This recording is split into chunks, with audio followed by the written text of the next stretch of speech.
नमस्कार दोस्तों। Stock market strategy में फिर से एक बार आपको बहुत बहुत स्वागत है। तो आज यहाँ पे मैं बात करूंगा इंडिया के एक पॉपुलर कंपनी के बारे में। पहले मैं बता दूं पॉपुलर क्यों बता रहा हूँ, क्योंकि रिटेल निवेशक में और जितने सारे लोग पेनी स्टॉक में इंटरेस्ट रखते हैं उसके लिए इस कंपनी बहुत बढ़िया है। इस कंपनी के ऊपर उसको पूछेंगे आप तो बहुत सारा निवेश करके रखे हैं। तो पहले मैं डिस्क्लेमर देना चाहता हूँ, मेरे पास इस कंपनी का एक भी शेयर नहीं है, क्योंकि इस कंपनी के ऊपर मैं भरोसा नहीं करता हूँ। फिलहाल के लिए कोई भी भरोसा नहीं करता हूँ। अगर कंपनी कभी भी खड़ा हो पाए तो तब इस कंपनी के ऊपर रिसर्च करके मैं डिसीजन ले सकता हूँ। तो कंपनी कौन सा है? कंपनी का नाम है वोडाफोन आइडिया। तो वोडाफोन आइडिया का जो फिलहाल का जो सिनेरियो है पिछले दिनों का, वो 5% तक तेजी देखने को मिला था। तो अचानक 5% का तेजी, ऐसा कौन सा वो कारण है जिसके कारण 5% का तेजी देखने को मिला था और क्लोजिंग भी हुआ करीबन 3.91% का। तो आज के दिन का भी परफॉर्मेंस आप देख सकते हैं। तो इस तरीके से परफॉर्मेंस होने के पीछे कारण कौन सा है, लॉजिक कौन सा है? चलो मैं इस लॉजिक के बारे में बात करूंगा। और क्या लॉजिक सही है, क्या इस तरीके से लॉजिक फ्यूचर में आएंगे तो कंपनी में ग्रोथ हो सकते हैं? तो बहुत सारे दोस्तों ने कमेंट भी किया है, तो इसीलिए मैं इस वीडियो आपके सामने लेके आया हूँ। तो वीडियो को शुरू करने से पहले मैं जरूर रिक्वेस्ट करूंगा, अभी तक चैनल को सब्सक्राइब नहीं किया तो जरूर सब्सक्राइब कर लेना। और अभी तक अपने टेलीग्राम को भी ज्वाइन नहीं किया तो जरूर ज्वाइन कर लेना। और मैं रिक्वेस्ट जरूर कहूँगा करूँगा आपको कि चैनल को सब्सक्राइब जरूर करके बेल आइकन को हिट भी कर देना, क्योंकि आपको नोटिफिकेशन डेली बेसिस चाहिए हो तो। और आपके प्यार के बिना कुछ भी संभव नहीं है, तो प्लीज़ सपोर्ट करिए और इस चैनल को सब्सक्राइब भी करिए। तो सबसे पहले मैं कंपनी के शेयर का न्यूज के बारे में बता दूं। तो न्यूज बहुत इंपॉर्टेंस है और न्यूज आया है द इकोनॉमी टाइम्स के ऊपर। तो द इकोनॉमी टाइम्स के ऊपर इस न्यूज को जाकर आप देख सकते हैं, पूरा डिटेल्स आप चेकआउट कर सकते हैं। तो मैं थैंकफुल हूँ इस साइट के ऊपर, क्योंकि इस साइट ने अच्छा खासा एक न्यूज पब्लिश किया। तो न्यूज कौन सा है आप देख सकते हो, वोडाफोन आइडिया रेज ओवर 5%, मतलब पिछले दिन में 5% तक तेजी देखने को मिला था। As farm prepay ₹2700 crore short terms loan to SBI, मतलब एसबीआई के जो शॉर्ट टर्म्स लोन लिए गए थे 2700 करोड़ का, वो यहाँ पे प्रीपे कर दिया, मतलब पहले से ही पेमेंट कर दिया। एक अच्छी बात है। कोई भी कंपनी अगर मतलब प्रीपे कर रहा है, मतलब कोई भी पेमेंट पहले से कर रहा है, तो एक अच्छी बात होता है वो कंपनी के लिए। फिर भी क्या प्रीपे करने के बाद कंपनी अच्छा हो गया? चलो वो भी आपको मैं दिखा देता हूँ। यहाँ पे बताया जा रहा है share of telecom operator Vodafone idea last में जो क्लोजिंग हुआ क्लेम्ड ओवर 5%। यहाँ पे देखिए 5% इन मंडे के दिन ट्रेड कर रहा है। तो after the companies prepay a short term loan of about 2700 crore to SBI, मतलब एसबीआई को ही पहले पैसा चुकाना पड़ा। क्यों एसबीआई को पहले पैसा चुकाना पड़ा वो आपको समझना चाहिए। देखिए वोडाफोन आइडिया सिर्फ एसबीआई में नहीं, और भी बहुत सारे बैंक से लोन लेके रखा है। तो दूसरे बैंक को लोन अभी तक नहीं मिटाया, तो एसबीआई को क्यों लोन मिटा दिया, और वो भी शॉर्ट टर्म लोन का? क्योंकि आप सभी जानते हैं कि वोडाफोन आइडिया जो है, वोडाफोन आइडिया को जो स्टेक है, मतलब इक्विटीज जो है, वो किसके पास है? गवर्नमेंट के पास। मतलब गवर्नमेंट को उसको गिरवी रख के इक्विटीज को उसको लोन मिला है। और वो अभी लोन मिलने का मतलब लोन चुकता करने का टाइम भी ज़्यादा लिया है। तो पहले आपको क्या करना होगा, कंपनी को आपको पहले गवर्नमेंट को अगर पहले सेटिस्फेक्शन नहीं करेंगे तो गवर्नमेंट सारे के सारे फैसिलिटीज बंद कर देगा, तो वोडाफोन आइडिया तो बर्बाद हो जाएगा। तो इसीलिए वो सबसे पहले एसबीआई को लोन चुकता कर दिया। देखिए ये बिजनेस टैक्टिक है, ये बिजनेस पॉलिसीज है। इस तरीके से पॉलिसीज लेकर बिजनेस चलते हैं, तो बिजनेस इस तरीके से चला जाता है। तो एट देखिए 9:55 AM the script of the trading, मतलब ट्रेडिंग किस टाइम में हुआ, कितना हुआ, इसके बारे में बात किया जा रहा है। तो यहाँ पे देखिए लोज, यहाँ पे देखिए making Vodafone Idea has prepay a short term loan about ₹2700 crore to SBI in bid to, यहाँ पे देखिए सोर ऑफ लैंडर्स।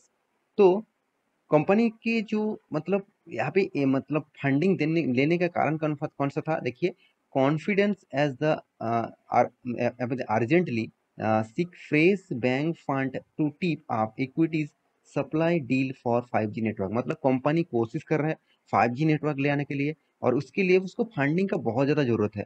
देखिए 5G तो ऐसे नहीं आ जाएगा, उसके लिए आपको बहुत सारे टावर्स, बहुत सारे मतलब 5G के लिए जो जितने सारे इक्विपमेंट लगते हैं, वो सारे के सारे चीज़ खरीदना पड़ेगा, सारे के सारे चीज़ लेना पड़ेगा, तो उसके लिए बहुत ज़्यादा मतलब खर्चा होगा।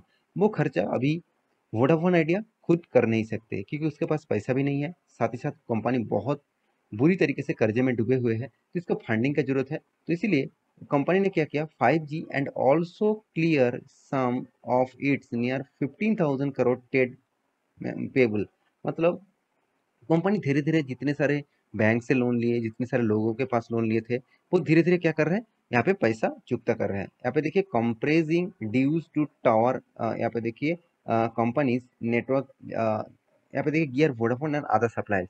मतलब इसका मतलब आप मतलब सीधी भाषा से आपको मैं कहूँ कि वोडाफोन आइडिया जितने सारे बैंक से लोन लेके रखा है, अभी सब बैंक से लोन लेना चाहते हैं, तो उसके लिए थोड़ा थोड़ा करके यहाँ पे लोन मिटा भी रहे हैं, और वो भी प्री पे में मिटा रहे हैं।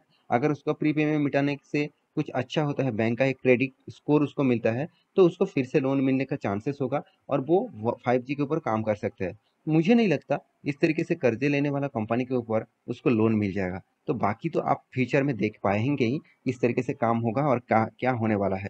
तो वोडाफोन आइडिया का जो फिलहाल का जो हालत है, मैं एक चीज आपको दिखाऊंगा, वो है कंपनी का कर्जा, करीबन करीबन 40,000 करोड़ के ऊपर कर्जा है। तो कंपनी का इनकम नेगेटिव में है, करीबन करीबन 28,000 करोड़ से भी ज़्यादा। कंपनी का बुक वैल्यू भी नेगेटिव में है, कंपनी का ईपीएस भी नेगेटिव में है, कंपनी का सेल्स ग्रोथ भी नेगेटिव में है, कंपनी का प्रॉफिट ग्रोथ भी नेगेटिव में है। तो आप कहेंगे सर आप सब नेगेटिव दिखा रहे हैं, पॉजिटिव कुछ नहीं दिखा रहा है। चलो मैं पॉजिटिव भी आपको दिखा देता हूँ। कंपनी का मार्केट कैप कितना है, 29,800 करोड़। कंपनी का एंटरप्राइज वैल्यूज कितना है, 67,000 करोड़। इसका मतलब क्या है, कंपनी दूसरे कंपनी के ऊपर भी निवेश करके रखा है, जहां से कंपनी का अर्निंग आ रहा है। अभी देखना है, अब अभी अभी आपको मुझे कमेंट करना है, वोडाफोन आइडिया और कौन सा कंपनी के साथ जुड़े हुए हैं जिसका अर्निंग कंपनी का आ रहा है, वो प्रॉफिट में हो और लॉस में हो, कुछ भी हो, तो उसका भी एक मतलब अर्निंग यहाँ पे कंपनी का आ रहा है। कंपनी का कैश फ्लो, ये भी एक पॉजिटिव साइंस है, कंपनी का हाथ 11,000 करोड़ से भी ज़्यादा कैश भी है। और एक चीज़ आप जरूर नोटिस करेंगे कि कंपनी का ईबिटा मार्जिन बहुत कम है, और साथ ही साथ कंपनी के जो डेटोस डे है वो 23 डेज है। एक टेलीकॉम सेक्टर में 23 डेज में पैसा आना, ये भी बहुत टाइम पीरियड है। अगर आप सेम टू सेम इसका कंपटीटर्स के डिटेल्स देखेंगे, तो भारती एयरटेल नंबर वन है, आप सभी जानते हैं। अभी तक तो जियो मार्केट में नहीं आया, तो जियो का आईपीओ जल्द से जल्द आ जाएगा। तो जब आ जाएगा तब भारती एयरटेल और जियो का मतलब दोनों का अंतर बहुत बड़ा टक्कर होने वाला है। तो आप देख सकते हैं वोडाफोन आइडिया का जो हालत है यहाँ पे, वो बहुत हालत यहाँ पे ज़्यादा से ज़्यादा खराब देखने को मिला है। तो ज़्यादा से ज़्यादा नेगेटिविटी है और उतना ज़्यादा पॉजिटिविटी नहीं है। फिर भी बहुत सारे लोग कहेंगे सर वोडाफोन आइडिया मतलब अभी सस्ते में मिल रहा है, अगर मैं छोटा सा भी निवेश करना चाहूँ अगर इस कंपनी के ऊपर, अगर मेरे पैसे डूब भी जाए कोई फर्क नहीं पड़ेगा, तो चलेगा, कोई बात नहीं, आप उस तरीके से काम कर सकते हैं। फिर भी मैं कहूँगा आप as a long term investor, as a safest investor, आप इस तरीके से रिस्क मत लीजिएगा। क्योंकि जो कंपनी पहले प्रॉफिट में था, बिल्कुल प्रॉफिट में था, वो कंपनी आज लगातार लॉस करते करते आज इतने बड़े लॉस में पहुंच गया, आप खुद ही देख सकते हैं। साथ ही साथ कंपनी का रिजर्व आप देखेंगे, तो कंपनी का रिजर्व किस तरीके से हुआ, कंपनी का रिजर्व आप देख सकते हैं, कंपनी का रिजर्व धीरे धीरे धीरे धीरे नेगेटिव में चला गया। अच्छी बात नहीं है, कोई भी कंपनी का रिजर्व अगर नेगेटिव में जा रहा है, तो मान के चलिए आपका एक मतलब दुकान है, उस दुकान में आपका जो मतलब स्टॉक है, जो स्टॉक है वो स्टॉक मतलब जो प्रोडक्ट है, वो प्रोडक्ट आप बेचते जा रहे हैं, बेचते जा रहे हैं, चलो अच्छी बात है। मगर आपका प्रोडक्ट खत्म हो रहा है और आप प्रोडक्ट फिर से मतलब आपका गोडाउन्स में और नहीं है, और आपका दुकान में भी नहीं लेके आ रहा है, तो आपका दुकान में लोग नहीं आएंगे, क्योंकि आपका प्रोडक्ट उतना नहीं है, आपका उतना ज़्यादा मटेरियल्स नहीं है। तो सेम टू सेम यहाँ पे रिजर्व भी धीरे धीरे कम हो रहा है और नेगेटिव में जा रहा है, तो खराब बात है। और साथ ही साथ आप कर्जा भी देखेंगे तो धीरे धीरे बढ़ते जा रहा है।